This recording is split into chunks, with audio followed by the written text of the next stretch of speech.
Political parties में कुछ MLAs जो है इलेक्शन से पहले किसी और पार्टी में रहते हैं और इलेक्शन जीतने के बाद भी किसी और पार्टी में चले जाते हैं। इस तरह बदला फेरी हो रही है दोस्तों। ये बहुत दुख की बात है। इनका कोई प्रिंसिपल्स ही नहीं है, मॉरल इथिक्स नाम की कोई चीज़ ही नहीं है। कल तक किसी को चोर बोलते थे और इलेक्शन कैंपेन करते हैं, उसके बाद जो है कुछ फ़ायदा मिलता ही उस पार्टी से, फिर जो है ये उस पार्टी में चले जाते हैं और बोलते हैं वो एक भगवान है, एक महापुरुष है, इस तरह बोलते हैं दोस्तों। इनका कोई बेशरम, कोई लज्जा शर्म नाम कोई चीज़ ही नहीं है। इस तरह का लोगों के हाथ में हमारे सरकार है तो देश का क्या हालत होगा दोस्तों। इसलिए दोस्तों आजकल पढ़े लिखे लोग, समझदार लोग भी आज गुलाम बनने पे मजबूर है, क्योंकि इस तरह घटिया किस्म के लोगों के हाथ में सत्ता चली गई है। दोस्तों तेलंगाना में दोस्तों बीआरएस पार्टी के 2 एमएलए जो हैं बीआरएस पार्टी के टिकट से इलेक्शन लड़े। उस समय उन्होंने बोला कि कांग्रेस पार्टी ये है वो है, बहुत गंदे उंदे आरोप लगाकर उन्होंने बीआरएस पार्टी से एमएलए बने। और जब कांग्रेस पार्टी की सरकार बन गई उस राज्य में, तब ये एमएलए जो है उस कांग्रेस पार्टी में ज्वाइन कर लिया। बोल रहे हैं कि प्रजा की सेवा के लिए उन्होंने उस पार्टी को ज्वाइन कर लिया। तब जो बीआरएस पार्टी में जो तेलंगाना स्टेट में है उन्होंने केस फाइल किया। तब उनको हाई ऑर्डर ने ऑर्डर दिया कि उनको तुरंत जो है एमएलए डिस्क्वालीफाई करना चाहिए और उनको जो है अगले इलेक्शन के लिए बैन भी होना चाहिए। लेकिन दोस्तों अभी तक जो है वो आदमी रिजाइन भी नहीं दिए और बैन भी नहीं हुआ और वो असेंबली लोकसभा में असेंबली का जो स्पीकर के पास वो मामला घूम रहा है। ठीक इसी तरह दोस्तों कलकत्ता में भी हुआ। मुकुल राय नाम का एक बीजेपी एमएलए ने इलेक्शन जीता, एमएलए बने और टीएमसी में ज्वाइन कर लिया। अब उनका ऊपर भी डिस्क्वालीफाई होना चाहिए, उनको भी डिस्क्वालीफाई करना चाहिए और अगले इलेक्शन में उनको बैन भी करना चाहिए। लेकिन मुकुल राय के बेटा ने बहुत प्लान किया और उन्होंने सुप्रीम कोर्ट में एक स्टे ऑर्डर फाइल कर दिया। और दोस्तों एक कोर्ट भी जो ना अजीब होती है।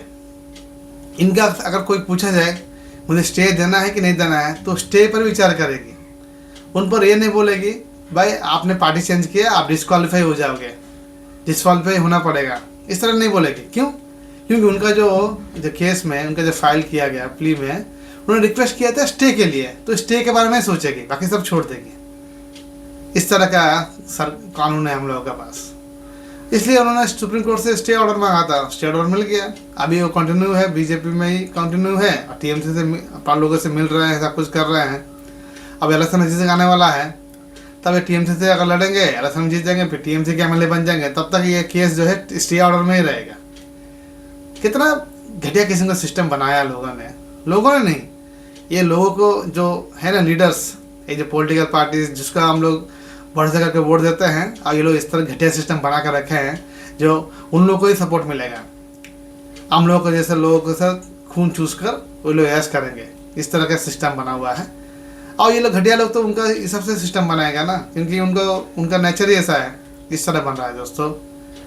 जैसे देखिए भोपाल गैस ट्रेजेडी हुआ था, भोपाल गैस ट्रेजेडी उसमें जो है कई लोग मर गए। हाँ, और कंपनी फॉरेन कंपनी की थी और उस कंपनी से कुछ लोकल लीडर्स पैसा लेकर बहुत छोटे मोटे चार्जेस लगाए कि negligence of duty, improper maintenance, इस तरह का चार्जेस लगाने के बाद भी अगर उस आदमी को अगर सज़ा भी मिलता ना तो छोटा मोटा सज़ा मिलता। लेकिन दोस्तों सबको पता है भोपाल गैस ट्रेजेडी में कितने लोग मर गए। और दुख की बात यह है कि 30 साल से ज़्यादा हो गया, अभी तक जो है उसका फैसला नहीं आया। ये पूरा एकदम घटिया किस्म का एकदम बात है। और वहाँ सरकार पता नहीं क्या करती है, कुछ सोचते नहीं। जब इलेक्शन आता है तो बोलते कुछ करेंगे, उसके बाद फिर बस। और लोग भी जो है इतना साल उम्र, उनका भी 30 साल होने के बाद जो है उनका भी अब विश्वास उठ गया कि अब कुछ फैसला मिलेगा बोलकर।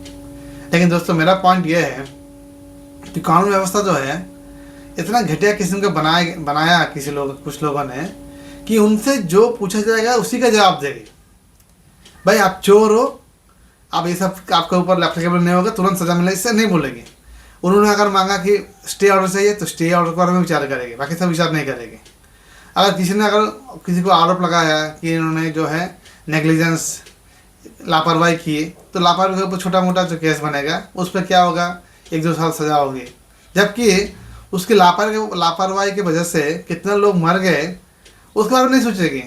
कि उन्होंने क्या क्यों ना किया, लापरवाही के ऊपर क्या सजा है, वो छोटा मोटा। इस तरह दोस्तों इतना घटिया किस्म का ये लोग कानून व्यवस्था बनाए हैं। इसलिए दोस्तों अगर कंप्यूटर सुपर कंप्यूटर भी हो ना, अगर चलाने वाला अगर अनाड़ी होगा तो सुपर कंप्यूटर भी क्या करेगा, वही हालत है।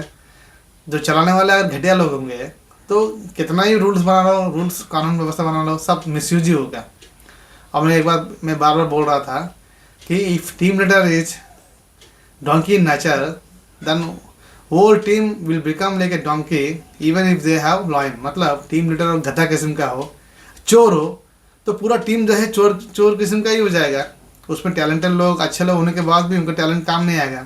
उनको बोला जाएगा कि आप चोरी करो, धोखा दो, चमचागिरी करो, इस तरह बोला जाएगा। वही हो रहा है दोस्तों। हमने आप लोग आप हम विश्वास करके किसी को कुछ अच्छा वोट देते हैं, अभी लोग मिसयूज ऑफ पावर कर रहे हैं। अब देखिए जो एमएलए जो है पार्टी चेंज की है, उनको एज पर द कॉन्स्टिट्यूशन जो है तुरंत डिस्क्वालीफाई करना है, और अगले इलेक्शन जो है उस जगह में कुछ भी होगा उनको उस पर रोक लगेगी। ये है असली रूल। लेकिन उस पर कुछ नहीं होगा। आई पार्टी जो आपस में अपना फायदा के लिए इसका खींचा उस पर उछालेंगे, उसका खींच इस पर उछालेंगे, और हम लोग के सामने जो है दिखाने की कोशिश करेंगे ये पार्टी हो की या वो पार्टी हो की, तब की जबकि सही पार्टी जो है एकदम घटिया किस्म का नेचर के लोग हैं, सब पैसा का लेन देन करते हैं। और आप और हम जो है सोचते हैं कि किसी तरह हम लोग की ज़िंदगी कट जाए, इसलिए हम लोग ये सब मामले में उलझते नहीं हैं, और ये उसी के फ़ायदा हो रही है। इसलिए दोस्तों अच्छे लोग पॉलिटिक्स में हमें बहुत ज़रूरत है, और सब लोग मिलकर आवाज़ उठाना पड़ेगा। ये नहीं कि एक आदमी आवाज़ उठा उसके पीछे सब लोग छुप जाएंगे, ऐसा नहीं होगा। इस तरह हो रहा है बोलकर आजकल कोई आवाज़ नहीं उठाता है, और सब लोग भुगत रहे हैं। सबको पता है कोई चीज़ गलत हो रहा है, लेकिन कोई कुछ नहीं बोलेगा। बेवकूफ़ बनने के लिए सब लोग तैयार है। इस तरह कब तक चलता रहेगा दोस्तों? कभी ना कहीं उसका अंत होना पड़ेगा। कुछ बंद कर नया कुछ करना पड़ेगा दोस्तों।